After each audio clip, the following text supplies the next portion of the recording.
You're on. Okay, if everybody wants to grab a sheet back there, if you don't have one already, it says the rules and the questions. So if you do need that, now's the time. All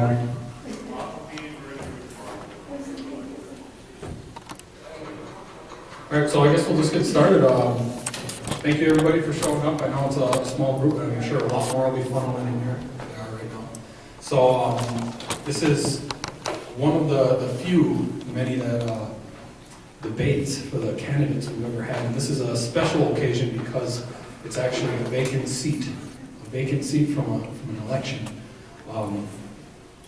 Right now, Raquel can't join us. She has some personal things that she is abiding by. But we got Brooks Big John, Linda Young, and Carl Edwards here. So if you guys want to give them a round of applause, it takes a lot of courage to show up here.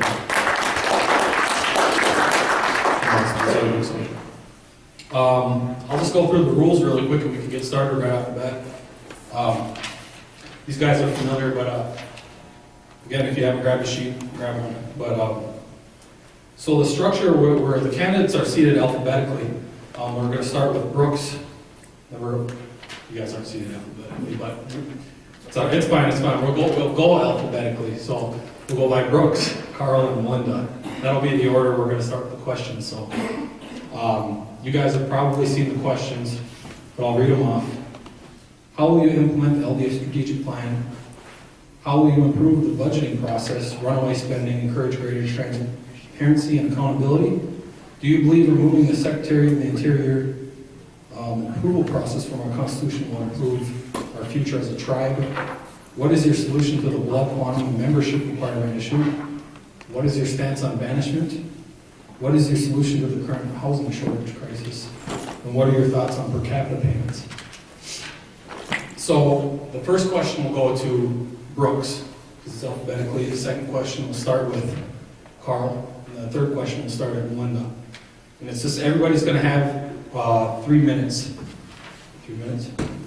A maximum of 4 minutes to be allowed to respond to every question. And then we'll have a response round where everybody can have a response to one of the candidates' responses. You guys will see how it goes. It's not too bad. Again, grab a piece of paper. At the end of all the questions and response rounds, we'll be opening up audience Q&As. There's a couple rules to that. The audience members cannot direct their questions towards a single person because it would, it's singling someone out. Also, it'll be granting an unfair advantage to one person or the other. So what we're going to do is you ask the question directed towards everyone and allow everyone one response for that question. So let's get started. You guys, is mic's all on and working?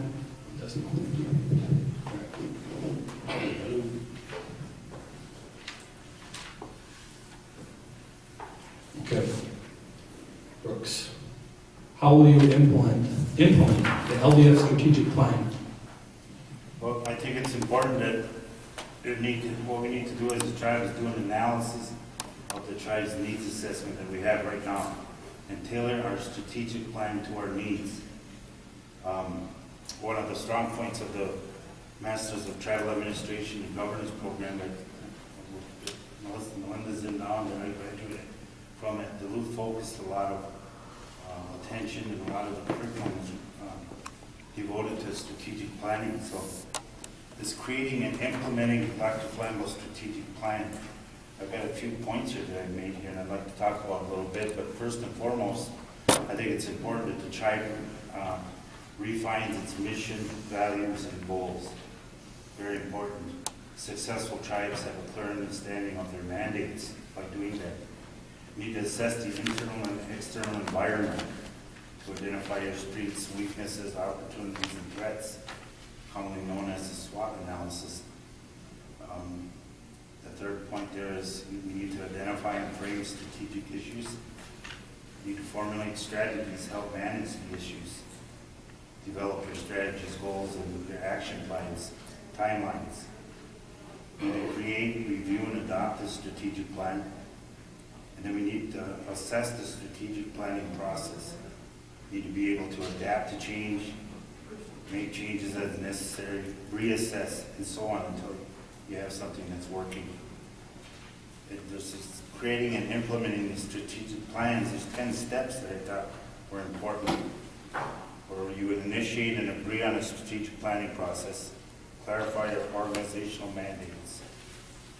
You need to identify and understand stakeholders, develop and refine missions and values, and consider developing a vision sketch. Step 4, you need to assess the environment to identify strengths, weaknesses, opportunities, and threats or challenges, as I had mentioned. Number 5 would be you need to identify and frame strategic issues. 6, formulate strategies to manage the issues. 7, review and adopt a strategic plan. 8, it's important to establish an effective organizational vision for the future. 9, develop an effective implementation process. And the last step is reassessing the strategies and strategic planning process. So that's what I have for the strategic planning. But more and more successful tribes are operating under a strategic plan. If you don't have one, you're shooting in the dark. You know, a lot of hope and a lot of guesswork comes to play. Strategic planning is important. It's shown to be a valuable tool. And, Lac du Flambeau needs to go on and make some good moves and really do some smart strategic planning for the future. Thank you, Brooks. Carl, if you're ready, it's on you. Good evening, everybody. Everyone's doing all right. It's kind of chilly out there. You guys all in here out there? I think the LDF strategic plan needs to be revising. I think every year we need to look at it. The demographics change every year. The tribe grows every year. And we need to revisit it every now and then to make sure that we're going in that same path where we want to be. We have looked at long-term goals of our tribe. And it's going to require teamwork from everybody. Tribal members, the departments, and the tribe as a whole, because it's going to affect every member of our tribe. So I think we need to constantly revisit it, look at it, make sure we're going in the right direction, sit down and meet, make sure we're on the same page. And it's kind of a nutshell what Brooks just had mentioned, but I think that's what we need to do. Thanks. Thank you. Linda, you ready? Well, I guess to add to what Brooks had said, he made a very valid point of the steps for creating a plan. And I'll say when I first looked at the plan, it was the very first time I've ever seen the plan. I have worked for the tribe since 1998 and didn't even know what our strategic plan was. My point being that this is something that all program managers, employees should be aware of, since we are the function of the tribe, since we are carrying out the goals. And I do know that tribal programs are also doing their own strategic planning and making sure that their strategic plan is in line with the overall plan itself.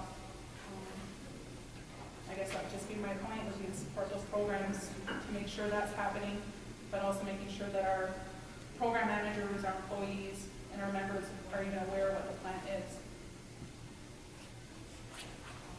Thank you. We'll start the response round. Does anybody have a response to any of the candidates' questions? Otherwise, we'll go to number 2. The second question is the budgeting process and runaway spending and encourage transparency and accountability. I think the budget needs to be a little more user-friendly so that people understand it better. That way they can ask important questions and have an open discussion with it. It's your money and how it's being used. Transparency, I think that as council members, we need to give a report on where we're going, what we're doing, the outcomes, the reasoning for it.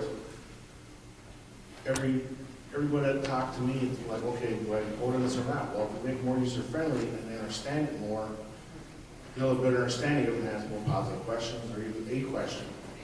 But I think that if we could sit down and the council, I think the new council, hopefully they'll do more better reporting on it. I think that a lot of people don't understand the importance of it. So I think if you make that budget process more friendlier and get more accountability, and I also believe that when you do have a budget meeting, you need to have more than just 2 council members at that budget meeting. So that way they know what the questions are that the members are asking. And hopefully, with that being done, maybe we can get back and have a budget that people will vote on and it will be approved. But I think more user-friendly, maybe break it down a little more, maybe explain what the departments do, what their function is. I think that would be more positive outcome.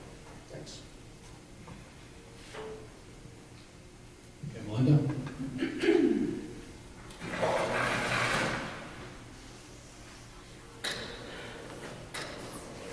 This is a question.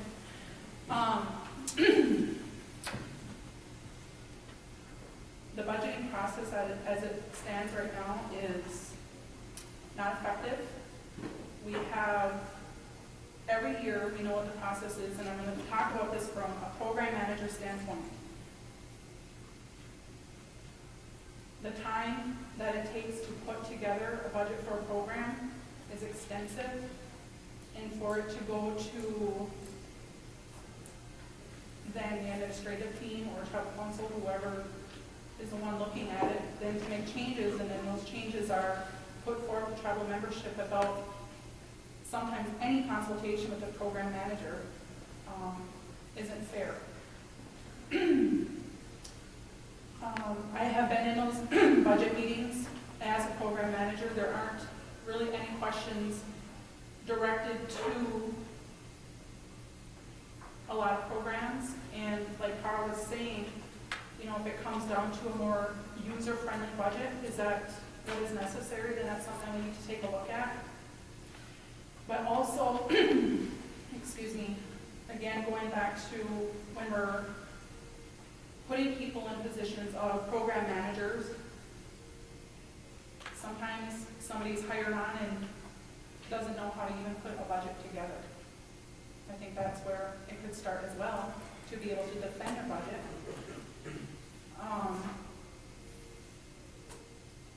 Reporting is huge. I know I'm here in a community, you know, request from tribal members to have a report from our treasurer. I don't think it needs to just be our treasurer. I think program managers should be able to report on their budget as well, even on a quarterly basis. Talk about runaway spending.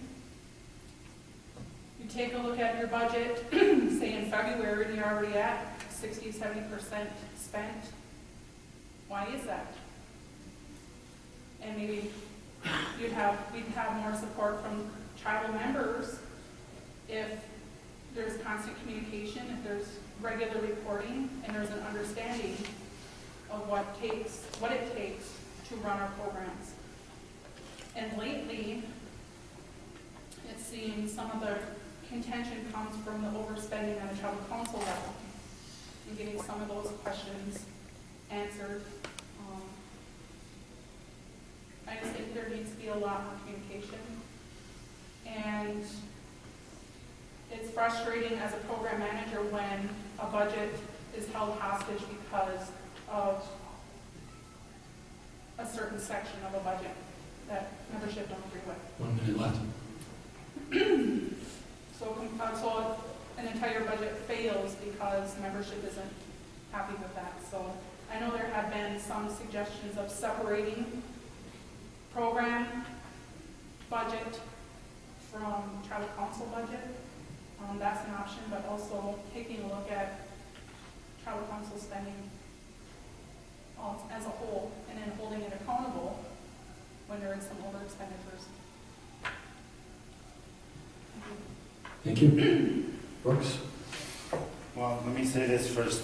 that I firmly believe our tribe needs to prepare and participate in the federal self-governance program.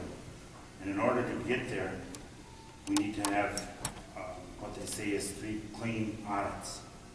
So our books need to be squared away. We got to be held accountable to budgets and stuff like that. But it wasn't too long ago, maybe 6 months ago probably, that I introduced a resolution to have these quarterly reports to the membership and that would encourage transparency and accountability. At these quarterly meetings, we get to see where people are at with their spending. You know, you make your moves and your changes from there. The homework or assessment of the tribe's finances is critical and vital to make changes or adjustments for a healthy overall budget. The quarterly assessment should be used as a tool to encourage the tribal council, administration, and program managers that fiscal responsibility is a must. We need to diversify in order to kind of pad these budgets, the general fund in particular. It's what other successful tribes have done in order to meet the needs of the tribes. And like I mentioned before, you can't really put all of our eggs in one basket. We need to grow our economy through economic development and educate and train our members to provide a tribe with a skilled workforce. We need to look beyond gaming and invest into our future and get to a budget that is not built on projections. Wouldn't that be nice to someday have a budget that is a real budget where we're not operating on projections? And you hear the cry around town why we're only getting a $500 per cap now. It's because some of the projections that were in our budget were not met for whatever reasons. You know, the casino, they say, was anywhere from 4 million to 4.5 million behind what it was projected to make. So when you operate on projections, you're asking for trouble. It would be nice to get to this balanced budget and be able to really be transparent and accountable to the people. There are only 3 tribes in Wisconsin that have taken the opportunity and participated in this self-governance program. They're Oneida, the Forest County Potawatomi, and Stockbridge Muncie. Oneida started theirs in 1997, Forest County in 2005, and Stockbridge Muncie in 2011. But, you know, in these self-governance programs that are out there, it's kind of like a block grant, really. Let me put it in layman's terms, where you get a chunk of money and you determine on how to address your needs. That's why that needs assessment is so critical. I talked about understanding that, because then you're able to put your monies to where your needs are. 50 seconds. So, 50 seconds. Okay. Yeah. So, you know, that's, I guess, that's some of the things that I wanted to share about this transparency. Like I said, I introduced the resolution and with hopes of getting to that self-governance where we could gauge and assess every quarter, make adjustments, and go on from there. So that's what I have to say about improving our budget process. Thank you. We're starting with Linda. Question 3. Do you believe removing the Secretary of the Interior's approval process from our Constitution will improve our future as a tribe? Well, to answer that very simply, yes. I think eventually, just from what I gather in the conversations that I have had with people is, we're not ready for that yet. There isn't a whole lot of trust between membership and our government. I think we're going in the right direction. It certainly would be nice to see that approval process done. And as you're talking about self-governance, that's the goal.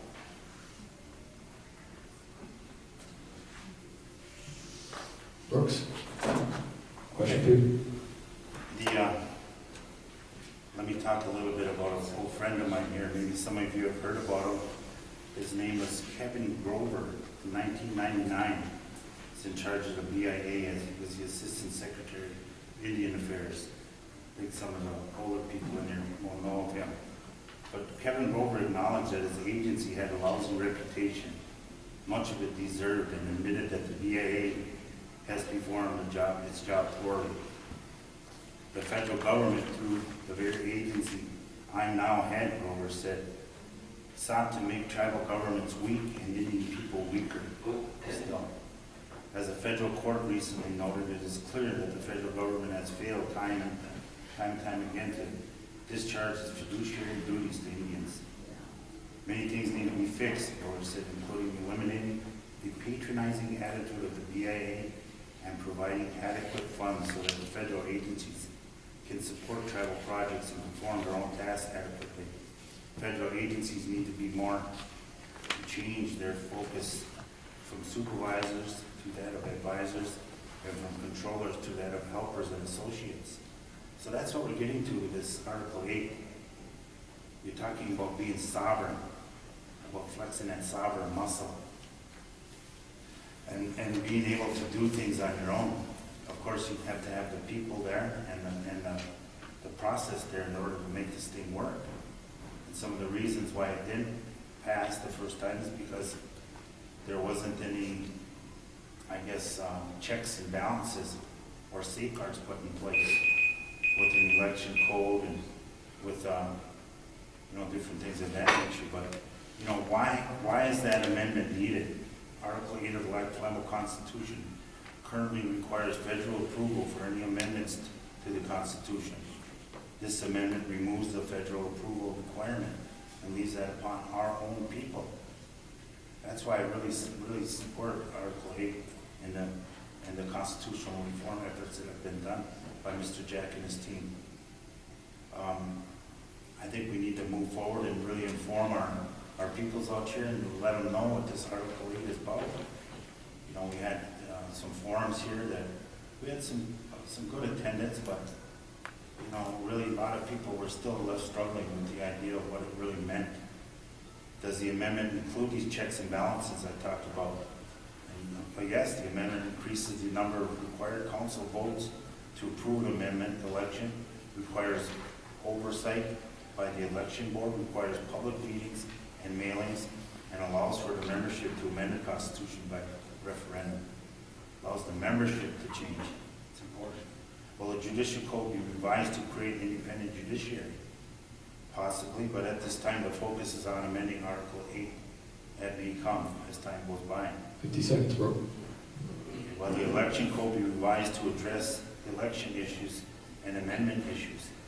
The answer to that is yes. This amendment requires the election code to be revised, which will be complete and available for review prior to the amendment election. The election board is currently working on proposed revisions. So basically what this does in a nutshell is it allows us to sidestep the Bureau. And that's why I started out with Kevin Grover's comments about his very own agency there as the BIA. We've never had that friendly, trusting relationship with the Bureau, and I don't think we ever will. Time that we take these chores upon ourselves. Thank you. Carl, question 3. Changing authority with our Constitution, we need to make sure we have strong internal controls, and we need to be consistent with that. There also needs to be a due process in place for the people and a fair opportunity for members to weigh in on it. We got to stress strict checks and balances with this. Make sure that one, people understand it, and like Linda had said, they are not currently trusting the council, and we need to try to fix that. We voted on this, it's not in place. We spent a lot of time, a lot of money in trying to move forward with it. It didn't go forward, so membership spoke. And so we need to make sure that they're well informed, have internal controls and checks and balances with this. I believe that's why it was defeated. Thank you, Rich. Thank you. Move on to question 4. Start with you, Brooks. Response-wise, does anybody have a response? I apologize, we forgot that question 2 for the sake of time. We'll move on. Does anybody have any responses? I maybe just might add that you know, after the defeat, the Constitution Committee just hasn't rolled over in the ditch and threw their legs up in the air. They have a strategic plan that we just talked about how they're going to advise and educate the community a little better. I guess some things that came about that I remember was the mailing that was sent to us. And you had to register to vote. I went in to vote that day for the amendment, and they said, you can't vote. I said, why? I said, because you didn't register. I forgot to do it myself. I felt like a fool afterwards, but that's what happened. So some of the things like that weren't taken into place. And the Constitution Committee has worked with some of our attorneys and developed this plan on how to move it forward. I think it's so important that I really feel that the membership didn't have the full explanation, and I think it deserves another shot. So, you know, but comes a time when if the membership doesn't want it, then we move on. But let's inform them so they can make an educated decision. So I just wanted to add that part to it. Any other responses? We'll start with Brooks. Question 4. What is your solution to the blood quantum and membership requirement issue? You guys are looking for answers for the committee here. I can see Mr. Jack smiling. Some say blood quantum laws in Indian country help create racism among tribal members. It's sort of like an ethnic cleansing. The federal government has pressured tribes into adopting the concept decades ago after the 1934 Indian Reorganization Act. In our days here in Lac du Flambeau, we've seen 3 changes with blood quantum. Back in the days, earlier days, that were pronounced in our 1936 boilerplate Constitution, quarter degree blood from Lac du Flambeau was required. It was changed sometime after that to this lineal descendancy, or direct descendants of original Mongolis. And then third, right now, the current process that we have, it considers the blood quantum issues. You have to be a quarter degree Lake Superior Chippewa blood. Tough question. What do we do? It's saddening that gaming tribes that pay per caps have restricted requirements even more, so the money isn't split up or diluted amongst the membership. I know St. Croix has made their blood quantum requirements up to being a half St. Croix Chippewa Indian. In a way, you know, you kind of weigh both ends. You know, you want to have your people there, but again, you know, you look down the road and you look with all the interracial marriages. How do we control our destiny here? The ascendancy would increase our roles, maybe by doubling or tripling the amount of members if we went to this lineal descendancy. Could very well do that. Do we have the services? Healthcare costs right now are at an ever reaching, crippling cost to the tribe. Can we take on that with doubling or tripling our roles? Can the resources survive? The fish or game or timber, you know. So there's a lot of things that run into, a lot of dots to be brought out. The White Earth Nation over here in Minnesota, with their constitutional reform efforts, have recently just went to this lineal descendancy, and there's mixed emotions about it. You know, it's a contentious issue, and you see, like I mentioned, it's been changed 3 times here. I know some kids that are an 8th or 16th short of being able to be on a roll, and yet they live in our community, they practice our ways, and when we look at that kid over there dancing at that powwow, we say, how can he not be one of ours? That's some of the concerns that are out in Indian country now. So that's some of the things they talked about with some of these solutions here. They talked about, this lady says, a colleague and I were discussing tribes that use blood water to determine their membership. She said, the tribes that do this are setting themselves up for extinction. eventually intermarried will white fixed blood quantum out. I totally agree, she says, they're under the current blood quantum of my own tribal membership. My future grandchildren will not qualify to be members as an American Indian or a tribal member. This concerns me. So a lot of these issues have been talked about. I really don't have a good answer for that now. I really don't. But, you know, we're gonna have to charge through this thing. We're gonna have to put our heads together and figure out something. Because eventually we're gonna lose our blood. Okay, Brooks, 4 minutes is up. Carl, you're on deck. I can sit here and reiterate what Brooks had said, but the bottom line to me is that it's up to the membership. They need to decide what the blood quantum's gonna be. I know, rest his soul, Mr. Chosa, he was always one to bring good points up in the Constitution, when we talk about blood quantum a lot of times, and it's really up to the membership. I don't think the council should weigh in, they should vote just like everybody else in the whole community. What are we gonna do? How are we gonna fix it?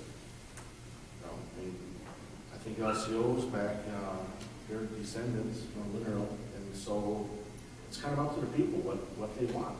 And the more information, the more education, the more communication you give them, the better off they're gonna be. But in my opinion, the bottom line is it's really up to the membership of the tribe on what they wanna do. And then weigh it and go forward. Okay, Linda, any You guys question? were listening to my conversation earlier. They said everything I was gonna say. What were you talking about? It is a very, very, very tough question, and I think about this, because it hits very close to home.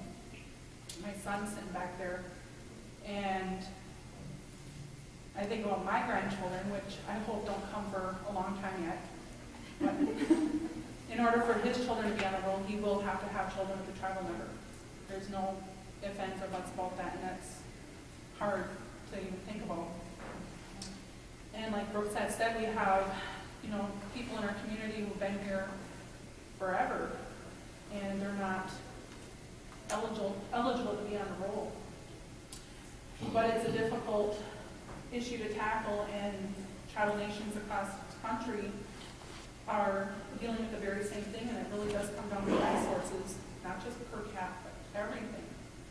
A lot of what Brooks had already mentioned. Being able to hunt, fish and gather, houses, healthcare, education, jobs. It would be awesome to say that Galactic Flannel has 10, 15, 20,000 members. That would be awesome, but I don't think we could support that at this time. If we're just considering resources. But no, it's a really tough topic. And like Carl had said, it definitely needs to come up to the membership and what the membership wants. It's a discussion we need to have, and I think we need to be having it yesterday. I guess that's all I really have to add with that. Thank you. We're going to go on the response round. Does anybody have any responses to anybody's? Anybody want to address any? Okay, well, we'll move on to question 5. We're going to start with, who started? Carl's going to start. What is your stance on banishment? Banishment's a strong exercise of sovereignty and affects everyone in the community. There needs to be a due process with it. I know that the issues with drugs, which is currently ongoing, gangs, and trying to keep our people safe. I'm not an attorney, so I don't know the legal ramifications of how, when you banish someone, I know someone didn't take it to traffic court, I do believe it went through the council. I want our kids safe. I think we really need to exercise our rights. The drugs, because it's rampant right now. The pills are hurting our people. You can just tell it by looking at them. So I just think we need to make sure that we're doing it the right way. Maybe some information meeting with the membership to get, kind of get their feel for it, see what their thoughts are on it. I think it's a positive step in the right direction, but I still think we still need to educate and talk more with the members to kind of get their feelings for it, and then move forward from there. I mean, we talk about having a lot of meetings, we're talking about, banishment, we're talking about, our sovereignty, and there needs to be a lot more education, a lot more involvement with the community. I think if we can get that and get their input back, and kind of put it into a nutshell, and then, okay, this is what I've heard. So maybe these are some options that we could have. But I think we need to have membership approval and talk with them and say, okay, what are we gonna do? We know it's a problem. We all know it's a problem. But what are we gonna do about it? So I just think some more membership feedback would be positive for everybody. Linda?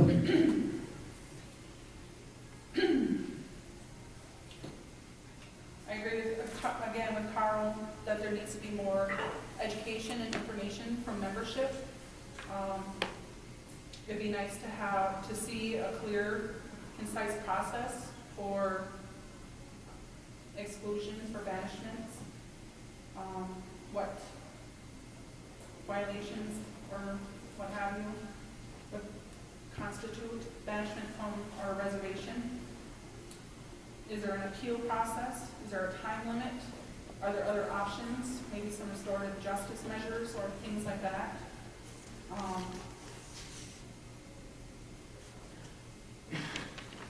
Options based upon severity of whatever the matter might be at hand. And I don't necessarily think it should be a decision solely made by tribal council. Maybe we have an exclusion commission, if you will. Something where there's some tribal membership input. I don't want to say like a public hearing, but something of that nature. Just taking it from a personal standpoint, when I was hearing of the initial exclusions, what was going on, it just seemed to kind of happen, and all of a sudden, pictures were out of people, I didn't even know who they were. And so then what do we do as membership? What if we do see an individual in our reservation that's not supposed to be here? Maybe I missed the memo on that one, but I just think there needs to be more information, more tribal member input, and a process, a clear process.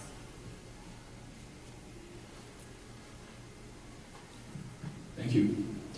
Brooks?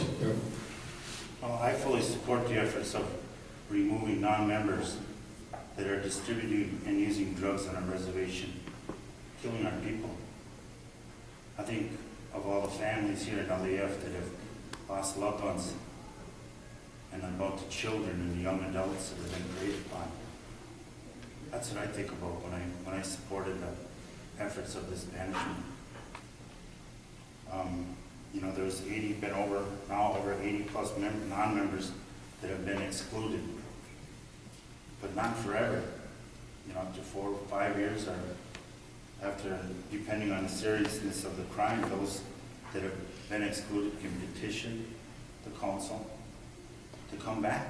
And if they've shown that they've improved their lives and that they've rehabbed up, and maybe there's room for them here again. But when I go out on some of these talks that I've been at, because I'm on this Lakeland Area Prescription Drug Task Force and Northwoods Coalition, I'm a tribal technical advisory committee member to SAMHSA. What I talk about is them hard things that have happened in Flambeau here, about some of our peoples that have died, so they can feel what I felt when I heard it here. And when I talk about our tribe back out there in different places, their eyes open up and they listen. And that's why I support this banishment. We need to rid our community of this epidemic that's really killing our people. There's this healing circle what I term a healing circle that includes law enforcement, the rehabilitation, the prevention, the outreach, the aftercare, the education, the job training, and employment. And I think them are all part of that healing circle that we need to focus on here. And with all of them segments playing, working together, you know, we're gonna be hurting here. We're gonna have sick people, and we're not gonna be able to pull ourselves out of the doldrums. There will be no hope here in Lac Du Flambeau. Oppression will set in deeper than it is. I support banishment, the banishment or the exclusion of our non-members that, like I said, that are hurting our people. And I will continue to support it.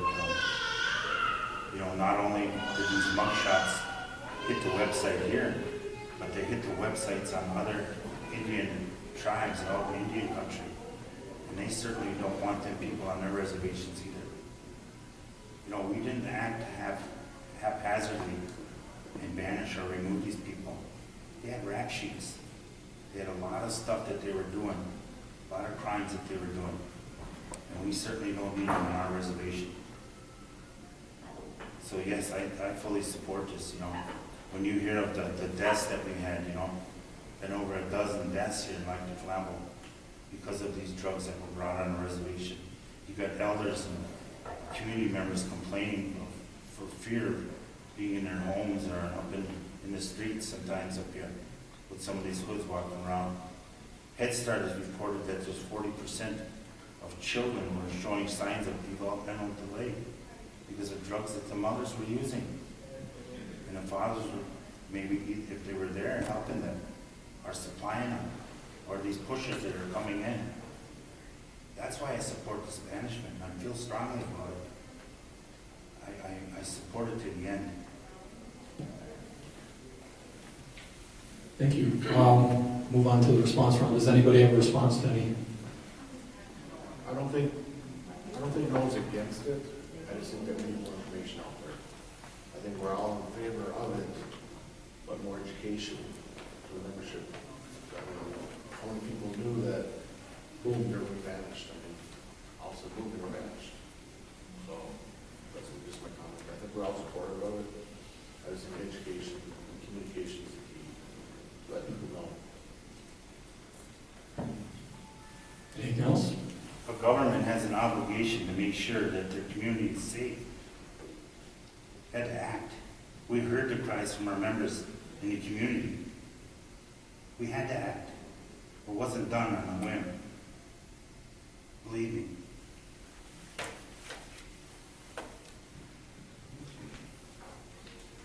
Okay. We will move on to question 6. Linda, you know? Okay. What is your solution to the current housing shortage crisis? This is my favorite one. I don't have a solution, but I have some suggestions. I think some of the issues that we have in terms of housing are because of the strings attached to the funding sources that we go after to build houses. I know that there's some travel nations, I think Oneida is one of them, that has taken upon themselves to invest in housing themselves. They built the houses themselves, and they sell them, and the profit made from those houses are recycled right back into their program to continue to build more housing units. I sit on 3 committees, one of which is the Personnel Selection Committee, and the other is the Education Committee. And the work that I'm doing on both of those committees is trying to hire our tribal members. I see tribal members moving up the ladder, so to speak, trying to better themselves, get a better job, get a better income for their family. And I have seen it and actually personally been affected by improvement in my income, affecting my ability to have a house on a reservation. Yet I wasn't in a place to own a home. I know a tribal member who received her COLA, which gave her an additional, I think it was $60 a month, and her rent shot up over $100. I don't think that's entirely fair, but that's what happens when you have funding sources that have the strings attached. The other part of the work that I've done, like on an education committee, for instance, is we incentivize our tribal members going off to pursue a higher education or an apprenticeship and such, and we want them to come back and work for our reservation. The problem there being is we don't have a place for them to live. We have very limited options for housing on our reservation. So I would love to be able to work on some options for middle to high income homes rather than income limit, have an income minimum. I like to try to see what we can do with investing into our own housing development, whether those are townhouses or single-family homes, or now I'm also seeing young people with no children, but they need homes. So maybe we need, housing options for just a single couple with no children or a single individual.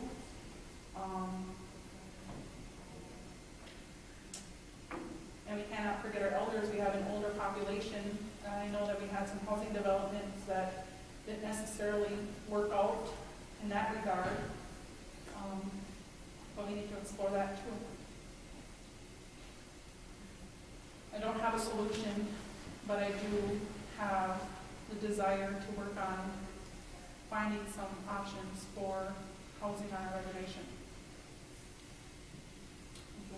Thank you. Brooks, same question. Okay, first of all, I think we need to be more active on these grants that are out there. In order, you see a lot of these homes that are boarded up on the res here, say that if we had more employees, we could flip these houses over a little quicker. So I think, there's a money crunch there at housing too. So what do? We push for these 184 programs that are out there. And Chippewa Valley Bank is one of the main sponsors out of the Indian country. Very, very knowledgeable of what the 184 programs are and what they can do for, people seeking to purchase their own homes. Like Melinda said too, I agree with her that we need to put money into the general fund, some of our own money, commit to building homes here. We surely can't rely on the state or the federal programs to help us build any homes here. We need to take that on ourselves too. We need to get the infrastructure to build homes, the water and sewer, the electricity, the roads in place. We have the capability to do that at home here, a lot of that with our roads department. Now the equipment they have with Scotty and these guys at water and sewer. We have the ability to do that right here at home. Other tribes like Red Cliff have used these free FEMA trailers. I don't know if you've seen them, but we've seen them up there in Red Cliff. They've insulated them, they've rehabbed them up, and they put some roofs over some of their tribal members' heads up there. And one of the hardest things I seen when I was chairman here before, and a lot of the years on council, is that we have a lot of homeless tribal members here. We don't have any answers for them. It's hard because we have to push them towards, staying with relatives when they're maybe putting them in jeopardy for violating a housing lease. It's one of the things that other tribes have done. These tax credits are available to tribes to build homes. And they're a little bit different than the new market tax credits that are out there, but there's definitely some pros to using these tax credits that are out there. We definitely need to build these partnerships with the banking partners out there, creating good partnerships. And we need to show this stability in government and with our Board of Commissioners. if they don't see stability in your government or your board, they're not apt to lend you money. So I think that's one thing that government can do is still try and build upon that stability. Some of the things that I was looking at here, this housing stuff is, they talk about these different, the study that was done, Native American Housing Needs Study, and they've came out with a pretty vast report, and it talks a lot about what can be done. This is what we've got about an inch and a half here, full of this report's full of these things. So, we need to get into these reports and look for advisement and look and see what, on what the other tribes in Indian country are doing. A few pages there marked here, and it talks about this population growth, not only on our reservation, but it fuels the housing needs. The non-Hispanic Native Americans alone our population grew substantially in Indian country in the 2000s. These areas accounted for 3/4 of the growth of the population You have 4 minutes, Brooks. nationally over. That's it? Yeah, I'm gonna stop you there. Okay. It's 4 minutes. All right. Sorry. Carl, you're up. Do we need more grant writers? Probably. Do we need to be more aggressive in DC? Probably. But with that, like Dave mentioned, there's a lot of strings attached. Once you make so much money, the rent goes up. I think we need to do more home ownership. I think we need to educate the people how to take care of their homes. Sometimes they're first home-time owners, and if there's a leak, show them how to fix the leak. Be more proactive on educating them on how to fix things. So we can roof. We have our own building crew now. I think Robert Elm's in charge of it. Will be sons over there. I know that could be some way we could go and build our own homes. They have a lot of knowledge over there. So maybe we're going to look at working with the banks and building our own, as I said. I know LVD has their own building company. So I think we can do the same thing here. Put some money into there, build on it, they start paying it back, build a couple more homes. But I think education's the key, and being more aggressive and educating them and using our own people here to make us strive, make us stronger. And at one point in time, everyone used to look up to Toronto and say, hey, they're doing this, they're doing that, and spearing and treaty rights. And right now, there's a lot of boarded up houses, and people, when I mentioned, there's young families that they need places to go. But there's a lot of opportunities out there. We just gotta sit down and work on them and figure them out and try to move forward in a positive way with it. And some things may not work, but let's find something that will work for everybody. Which? Thank you. Linda? I started it. Sorry about that. Blame Brooks for his long response. Just kidding. Number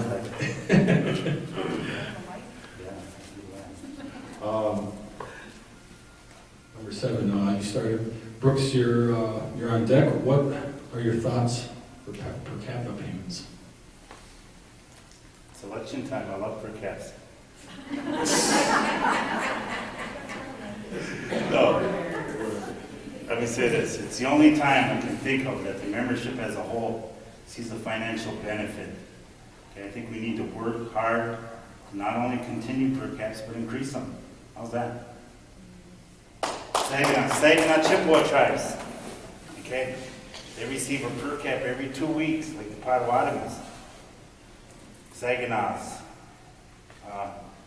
They have a per cap department, they have a mission statement, revenue allocation plan that allows the tribe to pay a percentage of the income generated by their enterprises.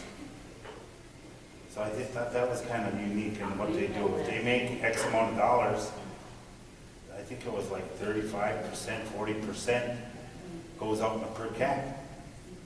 Different tribes do whatever they can. These tribes have diversified their economics and built a piggy bank to pay out these per caps through prosperous economic development projects. some tribes have built a piggy bank and make distributions from the interest alone earned, not touching their other assets. I mean, wouldn't that be nice to someday have enough economic development things going on where we can create this piggy bank and pay out a per cap just on the interest that's generated? You know, so per caps are good. You know, I've seen the other bad side of per caps too. I've been over in the Shakopee country, and you know, with all the monies that they give out, and they're very generous with some of their monies and what they do to different peoples. But I've had a chance to go into their gated communities and see some of the people that live there in these $1 million homes. They somehow have lost touch with their tribal identity, their culture, their morals for having to go to school, their morals for having to work. You know, so I've seen there's two sides of it. But you know, tonight I'm supporting per caps, man. Even though we only got 500 coming, there's another 5 I hear coming. You got to realize that, you know, until we build a piggy bank, per caps are going to be hard to come by and hard for a council, any council, to say, hey, yeah, we want to do this.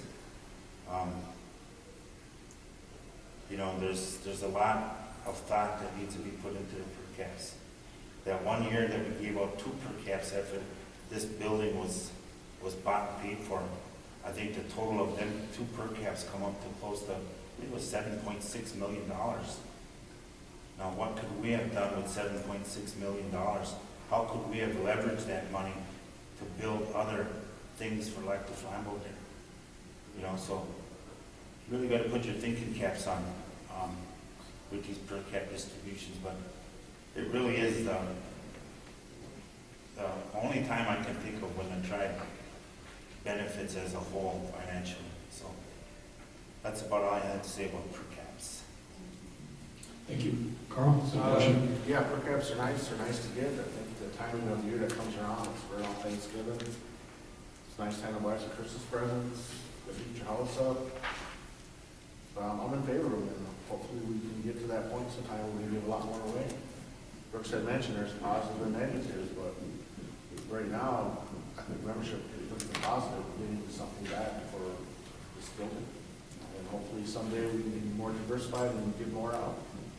And hopefully with giving more out, and there's a little bit of education that comes with it.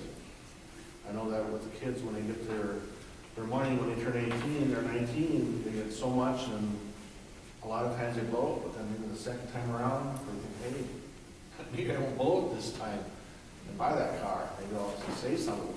But I think that's something positive, but I'm definitely going to per caps, hopefully we can do more. But with that comes education and membership. What's the right way to spend it? Sit down, financials, okay, do a checkbook, make them attend one class or something, and that way they know how to spend it instead of, hey, come on, let's go. Let's educate them a little bit more, and hopefully they'll be a little bit smarter with their money.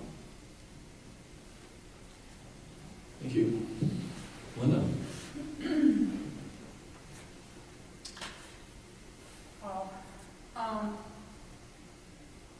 I support a per cap payment to our members. I too hope that we're in a situation in the very near future where we're able to distribute more than what we had. And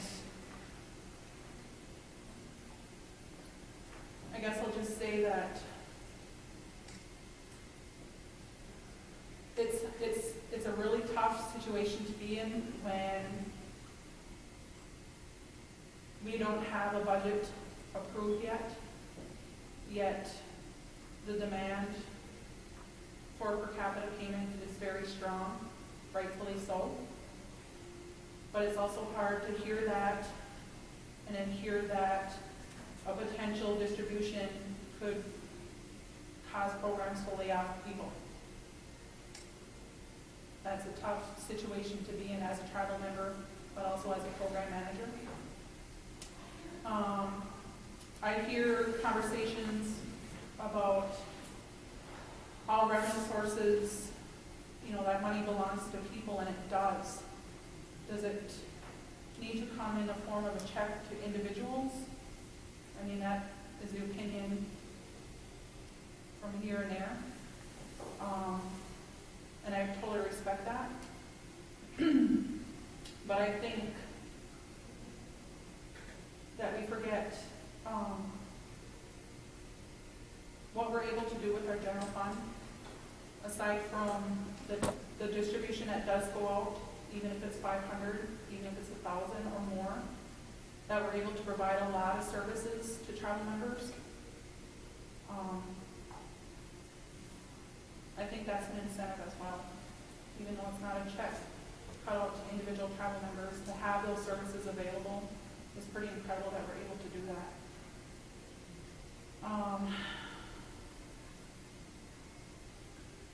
I guess that's all I really have to say. I think either way, it's a tough question to answer. Thank you. Does anybody want to add an additional response round at all? Okay. If everybody wants to give them a round of applause for being so great and answering all the questions, the tough questions. For the audience Q&A, again, I'll reiterate, please ask your questions directed towards everyone. Don't single anyone out to give an unfair advantage or disadvantage. And keep in mind, candidates, this is optional. You raise your hand and do a response, and if you don't want to, you don't have to. Does anybody have any questions?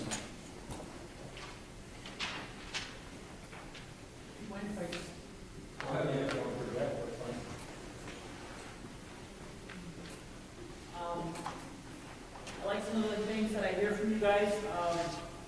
Some of the questions I felt kind of were deflected.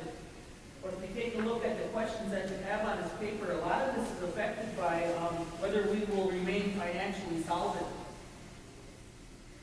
Housing, a budget, even the very survival of our tribe depends on this case that we're fighting in federal and state court.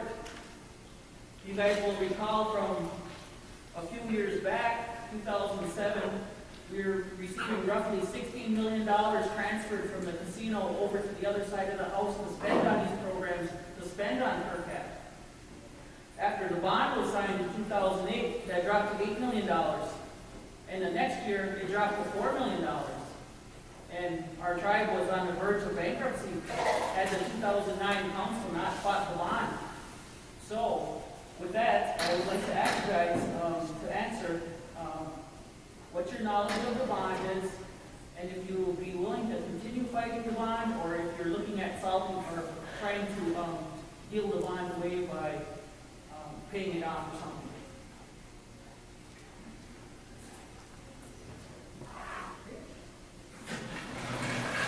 I guess I have no fright of the mic. There's no mic I don't like.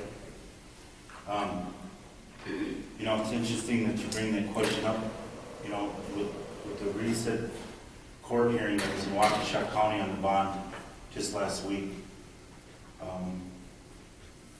A lot of it is privileged legal information that really can't be shared with the membership. It would put the tribe in jeopardy. But when the bond came out to us that night at the tribal council level, Tom and I and Muriel all voted no.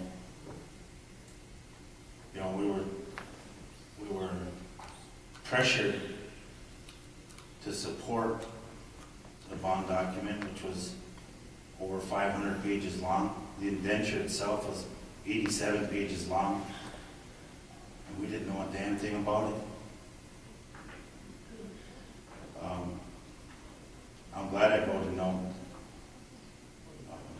How do we recuperate? Well, we'll have to wait and see how the litigation goes. And,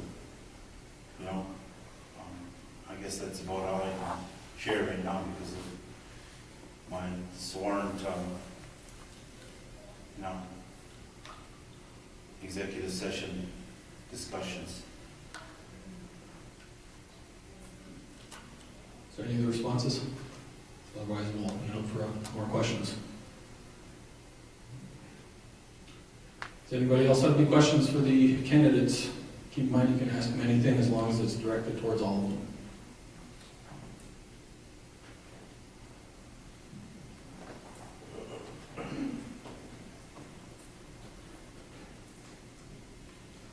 Yes, I have a question regarding the budget and the position of the budget today, and why, I guess my question would be, who is supposed to be overseeing that our budget and our programs are not overspending? I know the answer to that, but I'm wondering if somebody could comment on that, and what part an administrator plays in making sure that the budgets are within alignment. Could somebody speak on that?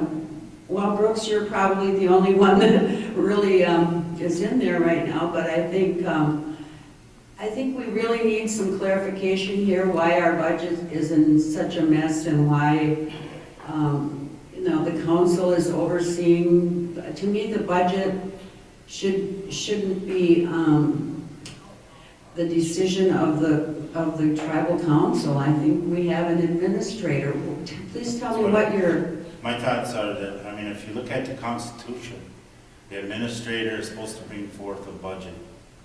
And the council, my thoughts are that the council would rubber stamp that, kind of with a keen eye to the spending and to the obligations of that particular budget. That's why I took that action, Goldie, was for these quarterly reports to the membership. So we would have some feeling of where we're at a quarter along the way, halfway through the fiscal year, 3 quarters, being able to adjust and make changes all the way through. I think it makes you more aware of where you're at with the budget. It's definitely going to help you try and balance the budget, stay within your budget, I don't want to lay blame to anybody, but, the council has the oversight of the budget, along with the administration, program managers. There's a lot of people involved, so, I really can't point fingers and say that this one did that, this one did that. Because, the reason I'm saying that, Brooks, is, many of us have jobs. Many of us we don't need to rely on $500 to pay our gas bill for the winter months, or, for young families that have children that need a Christmas and a Thanksgiving, that have a need for that money. And so, of course, we're going to question why $500 is being given this year for the holidays, when we know that our people are poor. And where can there be some more cuts somewhere else? Or, what is, why are they taking money from the poor, the people that really need it? I didn't have any part to do with that. That was made as a decision last week at a council meeting. But I can imagine, and I don't want to speak for the council that's there now, but their hands are kind of tied, Goldie. Like I mentioned, they're $4.5 million short from this place. Their money short from their projections that they had wanted to make at the smoke shop, from our different other enterprises. They had a lot of different excuses on why they didn't meet them projections and where they're at with the revenue. And I think with the council going ahead and saying, at least we can give you 5 down, we're going to give you 5 later. I think that was pretty nice of them to do that. It's hard to accept right now because it's only 500, but their hands are tied, Goldie. Like you heard what Melinda said, if she heard that programs are being jeopardized in order to give a per cap, I wouldn't doubt it. I really wouldn't doubt that. That you can ask Betty and some of these other ones, Alice, they know what the budget's like. Well, who is overseeing the people who are supposed to be holding the purse strings? I mean, who is overseeing that these things don't happen?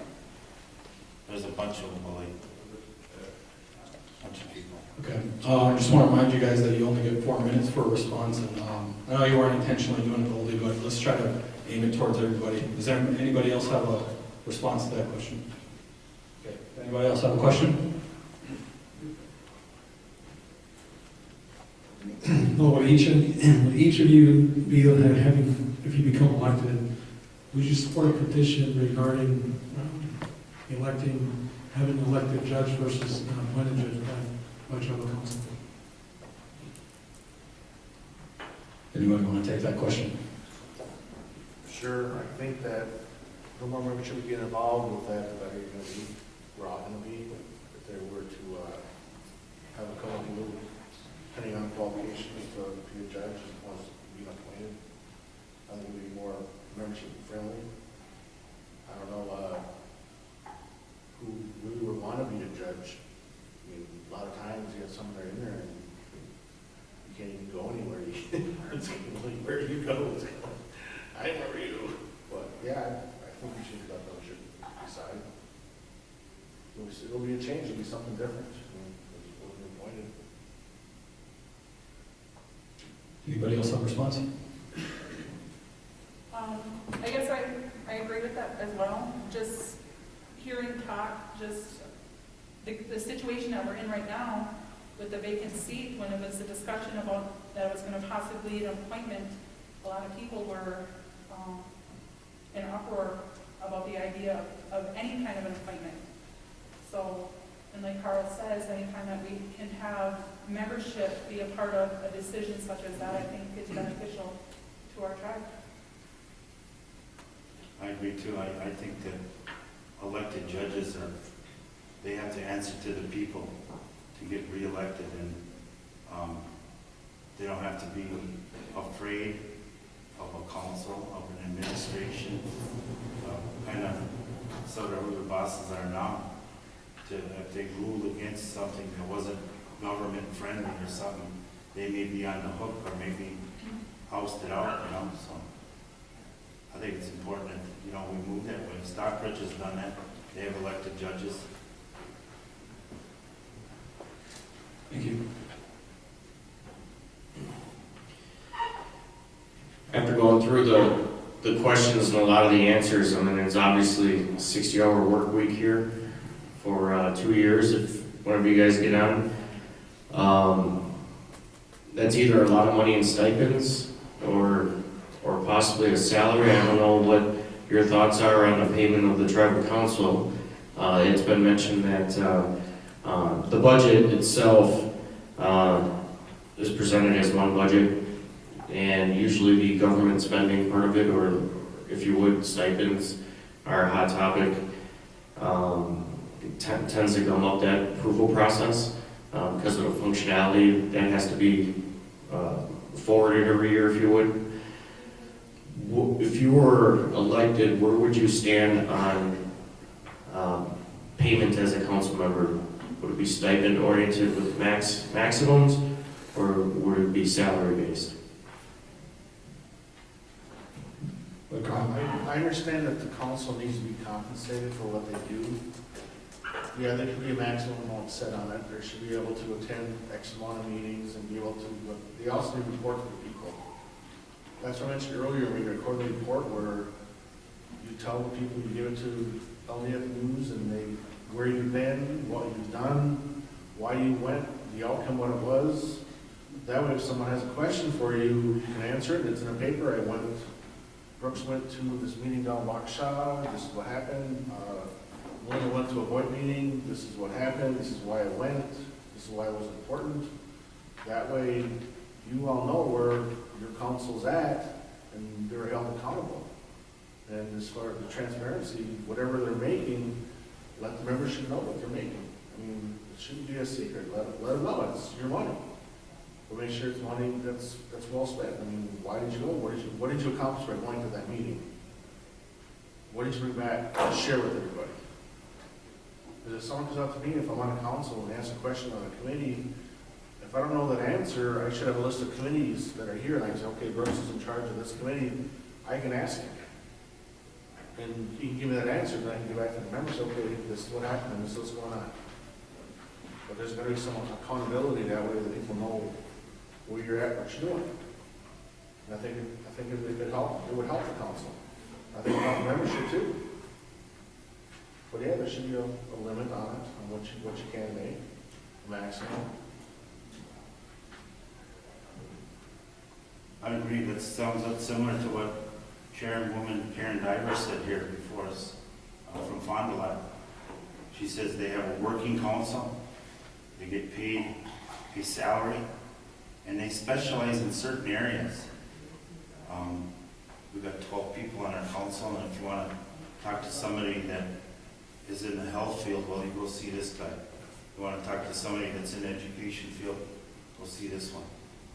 They specialize and they get to be good at that and be knowledgeable about that. But, you know, Carl's right about it, talking about being open and transparent to the membership.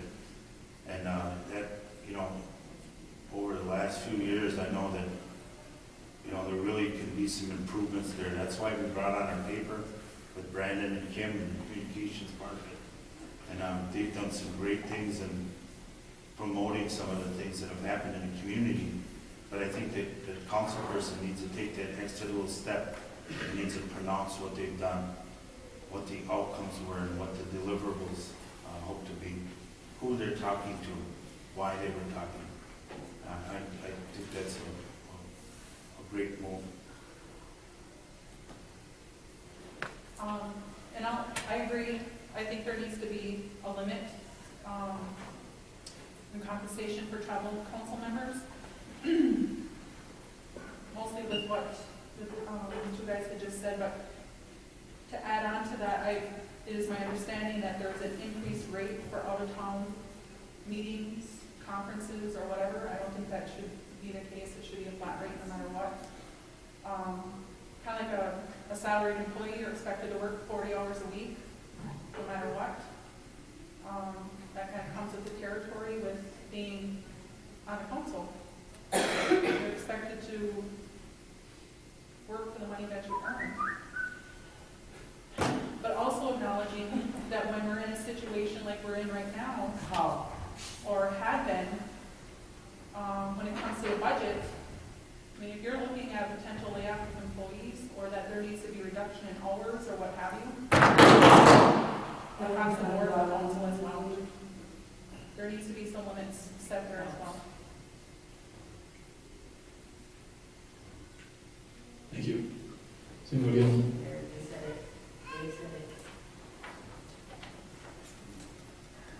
Well, I have a lot of questions, actually, but I don't want to hog all the time here. Thank you for taking turns.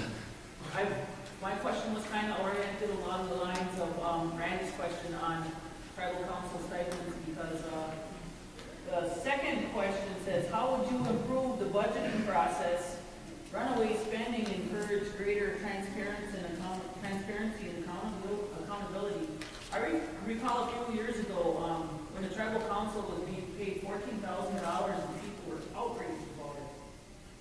Now, we have no transparency as to what the tribal council is being paid because it's not put out there, but I estimate probably $60,000 to $80,000 per member, which is probably overspending the budget by the last referendum was passed in 2011 on the budget. It was $500,000 for tribal council stipends. The state of Wisconsin goes to a biennial budgeting period. They budget once every 2 years, they budget. You could say that we're in a triennial because we haven't passed the budget in 3 years.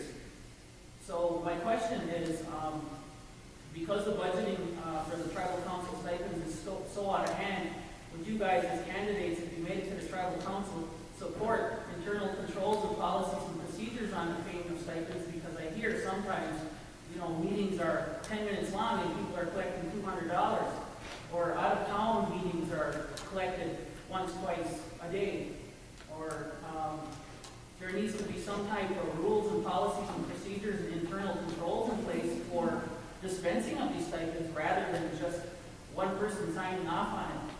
And then when the members try to take a look at it, everybody gets mad at them.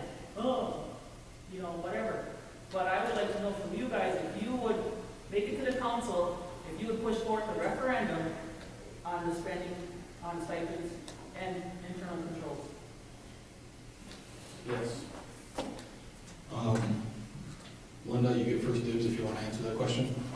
Yes. It's big. You make a very valid point, Anita. I think the stipend situation has gotten out of control. I think there does need to be a clear and concise process, and like you're saying, controls and such, absolutely. But to go further than that, I think there needs to be a clear, how shall I say, and I'm looking at this in, like, again, being a program manager, to make it clear when I'm on council business versus my job. And I know there had been concerns in the past of double dippers and such. I think that's where that adds the fuel to that fire, but I certainly would love to be able to work on something like you're suggesting. I too think that it would benefit, right now, the meetings haven't changed, the amount of meetings and business that goes on with the tribe, so even if they change all 12 people on the council, that budget line item would probably be overspent. That's how busy the council is today. But, with saying that, yeah, there needs to be some changes made. Carl, Yes, I agree. does anybody else have any questions? I have just a little something to add there. What about, who is to oversee, who's to oversee the, credit cards, and who's overseeing credit cards at this point? Because there are rumors in the community that there are abuse of credit cards again, that some people already have $25,000 that, they've never gone on a trip. I didn't take one for that, Goldie. I don't have a credit card. But I'm saying, I didn't either, I didn't take one either, but I know that Yeah. it's out in the community, and somebody needs to be overseeing this. Who is overseeing it? Brooks, you have first response on this? There's policy to the credit cards, as you know, Goldie. And because it is kind of a hot topic, I chose not to take a travel credit card. And sometimes I regretted it because I had to sleep in the car a couple times. No, just kidding. But yeah, there needs to be more oversight. There was talk, I think Marianne was working on a more stringent policy. And there needs to be some bite in the policy because it's been abused in the past. Not just by council members, but there's other peoples within the tribal organization that have credit cards, and they've abused them. Some of it, there's an appearance of abusement because they haven't cleared out things. So, that's what I know about the credit cards. Carl, you get an next response? At one point in time, I believe you had to check your credit card out from the county department from where you went, and then justify your spending towards it. I know before you had council members giving you haircuts and buying gifts for their kids on their travel credit card, which is not right for travel business. So I believe they switched it to signing them out. I'm not sure if they still do that or not. But yeah, if it's going to be travel business, and That's a good thing. it'd be a good thing. But have some checks and balances. You can't just go out there and buy your cup of Starbucks and turn a receipt. That was done before too, which is not right. You have justification for it. Linda? Wow, okay. I know that there are oversight for program managers who have travel credit cards. You do have to clear out every month. You do have to have your receipts. And in some cases, you have to have even pre-authorization to spend using your credit card.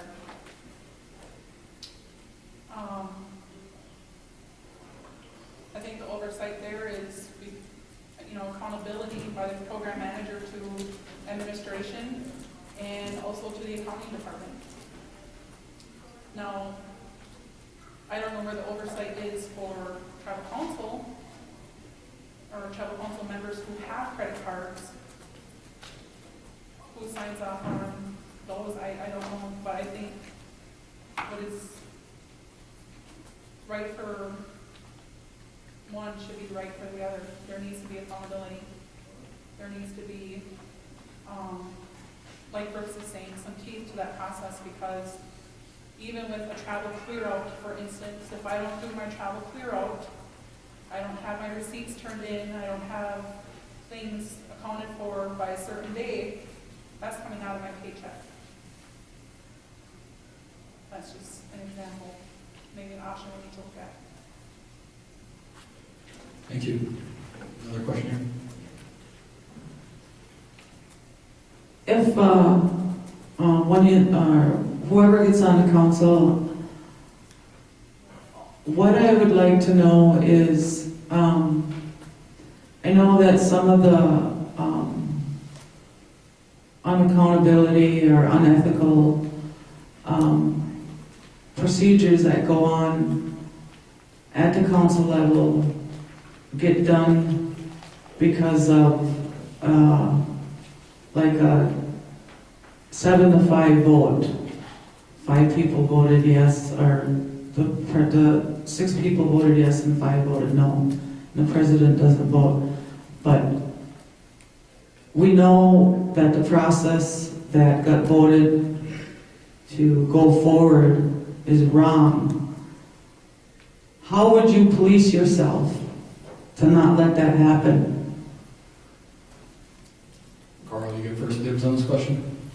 I'm not quite sure I understand your question, Gene. I mean, it's a 6-5 vote.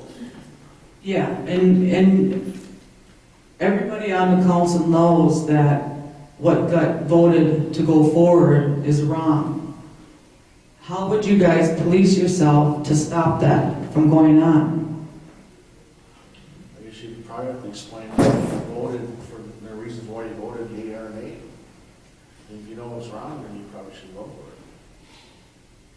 But explain it. What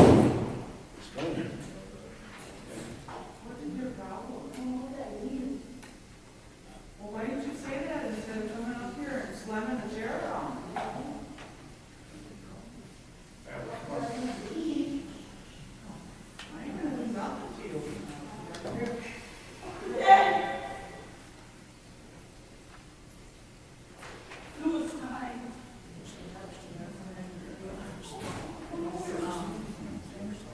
Jeez. I guess, a lot of people in the community see that when, like for instance, going over the $500 or $500,000 allotment that was allowed for the council to use on stipends, but then they're up over $1 million.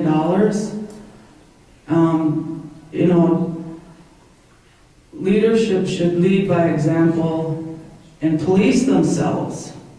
I guess I would like to know, how would you persuade your fellow council member to stop that kind of action? Carl? If you I guess I'm still not fully understanding the question, but I think it's ethically up to the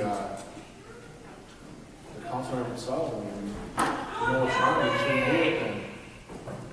What the? They're gonna kill me, I don't fucking live them. I'll try the meeting now. Come on now. Time to go, Mike, come to you. Thanks, everybody. Appreciate it. Yep, thanks for the opportunity. Sorry about that, everybody.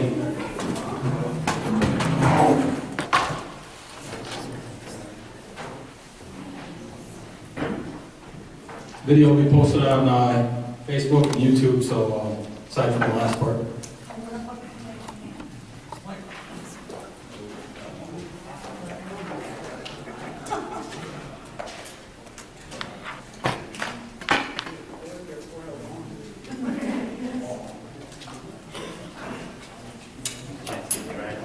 Good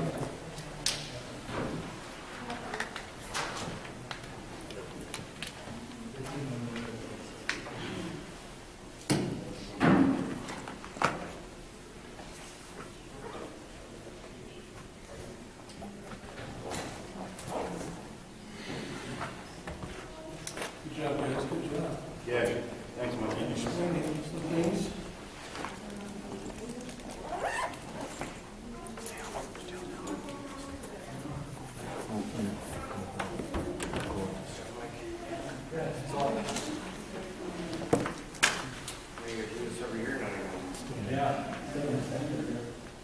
That was good, that job security.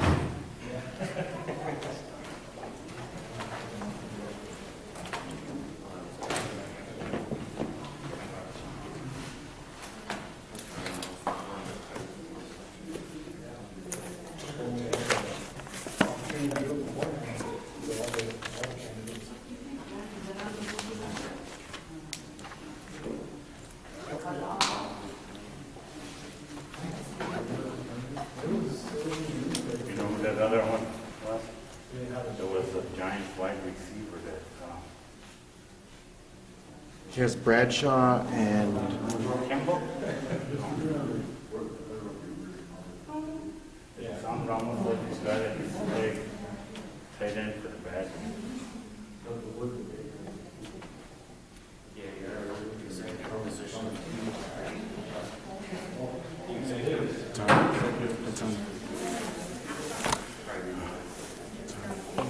So, yeah.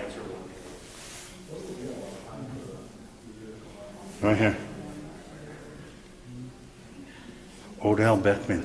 oh Beckman. Beckham.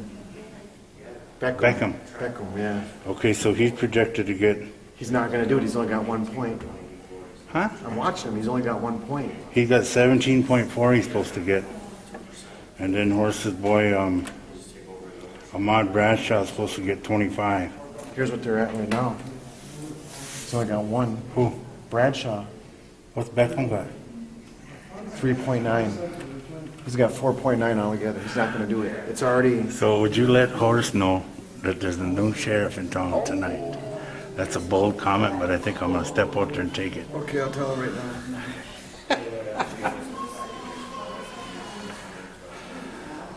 And you're creeping right up to, oh no, you lost last week No, again. I lost last week, but I'm going to win this week. So I'll be 6-3. Oh, yeah, well, And yeah. you're going to be 7-2. Yeah, you'll be 7-2 Yeah, because you're 6-2. if we right now. win, yeah. Yeah, you're going to win. Why, how far is it in your game?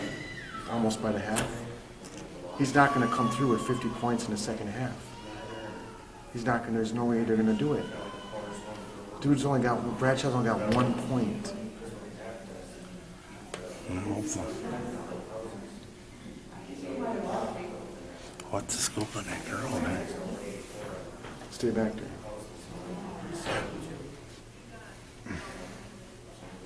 What's that little puzzle here today? Here we go.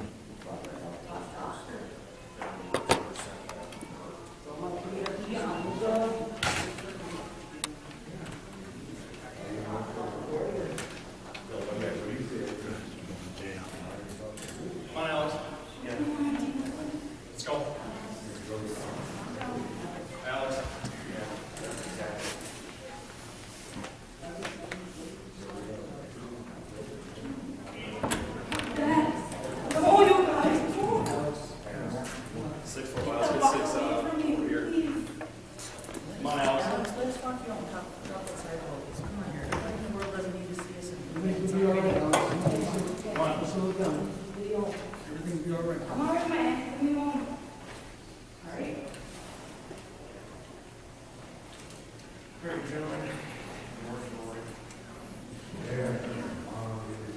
It's only 1 year.